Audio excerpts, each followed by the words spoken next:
आगे चलें। Treatment of reserve and accumulated profits and losses, क्या क्या होता है ये अपन ने देखा था चेंज इन पीएसआर के अंदर भी। ये जनरल और पी&एल एडमिशन के वक्त दे रखे होते हैं ओल्ड बैलेंस शीट के अंदर, या यहाँ पीएल का डेबिट बैलेंस जो लॉसेस है दे रखा है, ये प्रॉफिट्स हैं दे रखे हैं। अगर कुछ नहीं दे रखा तो पी&एल को हमेशा क्रेडिट बैलेंस ही मानते हैं। अब जब पार्टनर कैपिटल अकाउंट बनेगा एडमिशन के वक्त, तो ये जो ओल्ड प्रॉफिट्स हैं इन पे जो हक बनता है, जो वो किसका बनता है, ओल्ड पार्टनर्स का। दैट्स वाई इस प्रॉफिट्स को हम बांटेंगे इन प्रॉफिट को, तो इससे पार्टनर की कैपिटल बढ़ेगी और कैपिटल को बढ़ाने के लिए क्रिएट करते हैं। दैट्स वाई इन वाले बैलेंसेस को यहाँ ले आएंगे by general by P and L old partner old ratio में। देखो इसको कुछ नहीं मिला, ये ए है, ये बी है, ये सी को नहीं मिलेगा, केवल ए और बी को मिलेगा। ये बात अपन को ध्यान रखनी है। ऐसे कोई लॉस हो उसे भी ओल्ड पार्टनर ओल्ड रेशियो में यहाँ डिस्ट्रीब्यूट कर देंगे, इसको कुछ नहीं मिलेगा, है ना। तो इस तरीके से प्रॉफिट और losses old partner old ratio में बढ़ जाते हैं। जब अगर आप प्रॉफिट बांटेंगे तो आप प्रॉफिट्स को डेबिट करके ए और बी को क्रेडिट कर देंगे ओल्ड रेशियो में, और अगर आप लॉस बांटेंगे तो इससे पार्टनर की कैपिटल कम होगी, इसलिए उनको डेबिट कर देंगे, और पी&एल जो कि यहाँ डेबिट था उसको क्रेडिट कर देंगे, तो उससे वो भी कैंसिल हो जाएगा। प्रॉफिट्स जो कि यहाँ क्रेडिट थे वो डेबिट हो गए, तो उससे वो भी कैंसिल हो जाएंगे। क्लियर है। ये है treatment of reserve and accumulated profit and losses. एक ट्रीटमेंट आपका यहाँ आएगा हिडन गुडविल का। हिडन गुडविल कैसे निकलती है, इसमें सी की कैपिटल आपको गिवन होगी बट सी की गुडविल गिवन नहीं होगी, तो सी की कैपिटल के बेसिस पर आपको सी की गुडविल निकालनी पड़ेगी। कैसे निकालेंगे कि सर जो सी की कैपिटल दे रखी है ना, उससे आप टोटल कैपिटल निकाल लो। टोटल कैपिटल कैसे निकालते हैं, रेसिप्रोकल ऑफ सीज कैपिटल। सी की कैपिटल का रेसिप्रोकल कर दो। मान लो सी 40,000 रुपए की कैपिटल के लिए आया और 1/4 शेयर के लिए आया, तो उसका रेसिप्रोकल कर दो। 1/4 की जगह क्या कर दो, 4/1 कर दो। इससे टोटल कैपिटल निकल गई 1,60,000। यहाँ तो आ जाएगी total capital minus adjusted capital of all partner. All का मतलब इंक्लूडिंग सी, यानी ए बी और सी तीनों को लेना है। एडजस्टेड कैपिटल का मतलब इन तीनों की कैपिटल प्लस माइनस रिवर्शन, अगर प्रॉफिट और रिवर्शन का तो ऐड कर देना, लॉस हो तो लेस कर देना, plus reserve plus minus P&L, यानी प्रॉफिट हो तो पी&एल को ऐड कर देना और लॉस हो तो माइनस कर देना। ये एडजस्टेड कैपिटल कहलाती है। इस एडजस्टेड कैपिटल को टोटल कैपिटल से कंपेयर करेंगे, तो टोटल कैपिटल जितनी भी ज्यादा है वो गुडविल कहलाएगी, वो हिडन गुडविल है। हिडन गुडविल में क्या एंट्री होंगी, एक तो ये सी जो कैपिटल लाया है 40,000 रुपए की, cash account debit to C's capital, और नाउ सी गुडविल तो कैश में लाया नहीं है, हमें तो पता ही नहीं है कि गुडविल कितनी है। दैट्स वाई सी के करंट अकाउंट को डेबिट करेंगे उसके शेयर से, जो भी हिडन गुडविल यहाँ निकलेगी उसमें सी का जो शेयर होगा उसको डेबिट करेंगे, और ए और बी इसको बांट लेंगे कौन से रेशो में, सैक्रिफाइस रेशो में। ये बात तय है कि एडमिशन के वक्त पुराने पार्टनर जो भी गुडविल उसे मिली है उसे सैक्रिफाइस रेशो में बांटते हैं, ये बात तय है। सही, आगे चलें। इस चैप्टर में आपका रिवैल्यूएशन अकाउंट भी आएगा।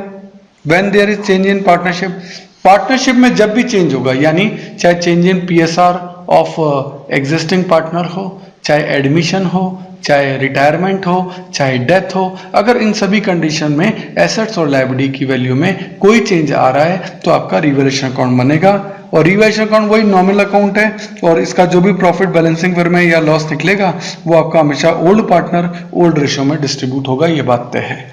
ये बात भी मैंने आपको लास्ट चैप्टर में बताई थी कि रिवैल्यूएशन अकाउंट बनाना वायलेशन है किसका, हिस्टोरिकल कॉस्ट कॉन्सेप्ट का, क्योंकि हिस्टोरिकल कॉस्ट आपको ये कहता है कि एसेट्स और लायबिलिटीज को हमेशा कॉस्ट पे दिखाइए एसेट्स को, लेकिन हम यहाँ एसेट्स की वैल्यू को चेंज कर रहे हैं, इसका मतलब हम हिस्टोरिकल कॉस्ट को वायलेट कर रहे हैं, लेकिन इस चैप्टर में ऐसा करना पड़ता है। तो रिवैल्यूएशन अकाउंट का प्रॉफिट कौन से रेशियो में बटेगा, ओल्ड पार्टनर ओल्ड रेशियो में। सही है। इसके बाद इस चैप्टर में जो आता है वो आता है कैपिटल एडजस्टमेंट्स। इस चैप्टर में कुल मिलाकर 3 कैपिटल एडजस्टमेंट है, वैसे 2 हैं, तीसरा तो इन दोनों का मिक्सचर ही है। तो अपन कैपिटल एडजस्टमेंट नंबर 1 देखें क्या, when C's capital is not given in the question, C की कैपिटल क्वेश्चन में गिवन नहीं है क्योंकि वही कैलकुलेट करवाएगा ये आपसे, या when C brings proportionate capital, C जो है अपने प्रोपोर्शन के हिसाब से कैपिटल लाएगा, ऐसा कुछ हिंट दे दे, या when C adjust his capital according to A and B, कि सी जो है ए और बी के अकॉर्डिंग अपनी कैपिटल एडजस्ट करता है। तो इस कंडीशन में आपको कुछ नहीं करना, बहुत सिंपल सा तरीका है, क्या कि आप पार्टनर कैपिटल अकाउंट बनाइए। ठीक है, पार्टनर कैपिटल में ए बी और सी की क्रेडिट साइड में जितनी एंट्रीज कर सकते हैं कर दीजिए, डेबिट में जितनी कर सकते हैं कर दीजिए, और बैलेंस शीट ही निकाल लीजिए। है ना। तो हमें मान लेते हैं ए की कैपिटल पता लगी 60,000 और बी की कैपिटल पता लगी 35,000। ठीक है, तो हमें यहाँ फॉर्मूला लगाना पड़ेगा सी की कैपिटल कैलकुलेट करने के लिए, कि जो सी की कैपिटल है वो कैलकुलेट करने का फॉर्मूला क्या है, closing balance of A plus B divide by new ratio of A plus B into new ratio of सी।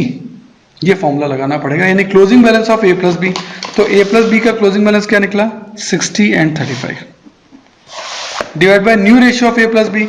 मान लेते हैं new ratio A B C का है 3:1, तो न्यू रेशियो ए और बी का कितना है 3 and 2 into new ratio of C. C का न्यू रेशियो क्या है 1।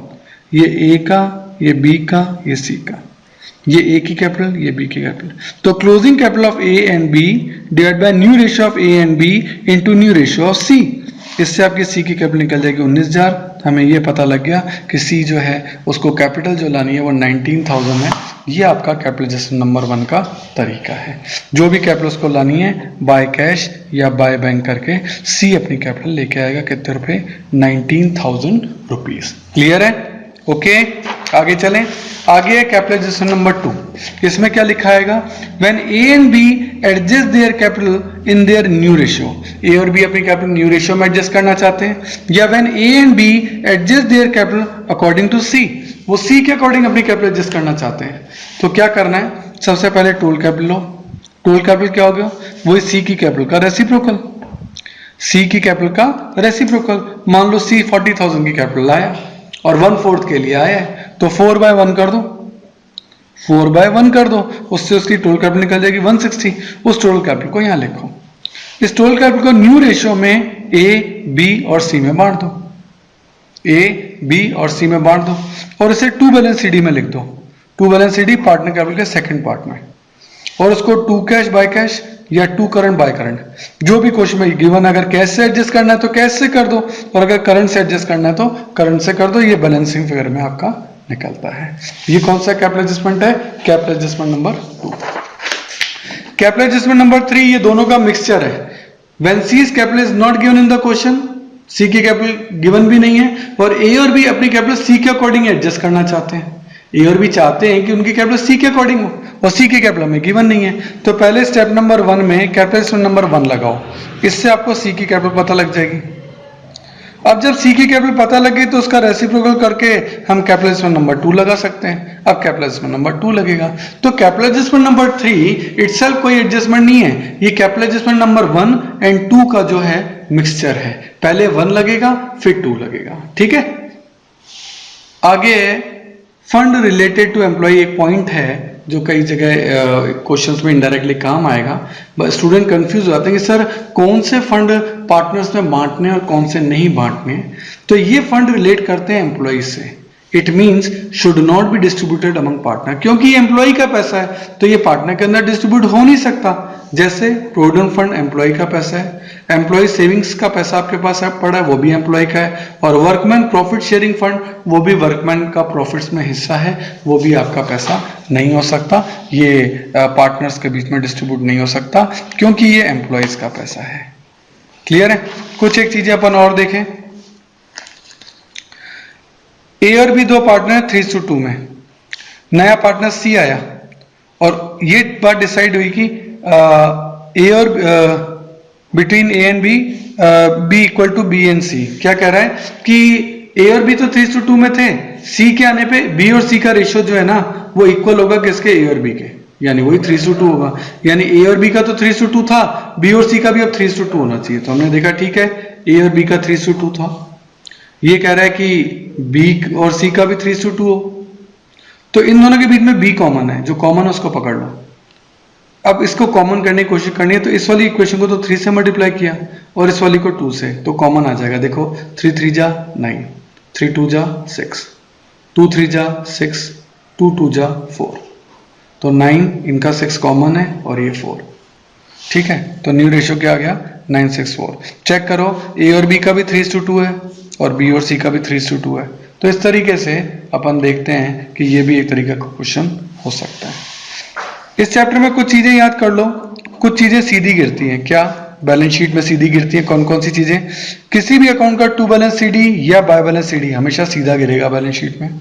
कोई भी करंट अकाउंट है सीधा गिरेगा, कोई भी लोन अकाउंट है, कुल मिला के 1 2 3 4 चीजें ऐसी है जो बैलेंस शीट में सीधी गिरती हैं। कैसे? जब आप पार्टनर कैपिटल अकाउंट बनाएंगे,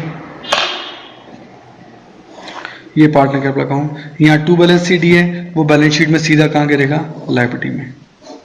अगर बाय बैलेंस सीडी है तो सीधा कहाँ गिरेगा? एसेट्स में। अगर टू लोन है सीधा लायबिलिटी में आएगा, टू करंट है सीधा लायबिलिटी में आएगा, बाय लोन है सीधा एसेट्स में आएगा, बाय करंट है सीधा एसेट्स में आएगा। तो ये 4 आइटम है जो सीधे गिरते हैं, जो कि आपको ध्यान रखने हैं। क्लियर है?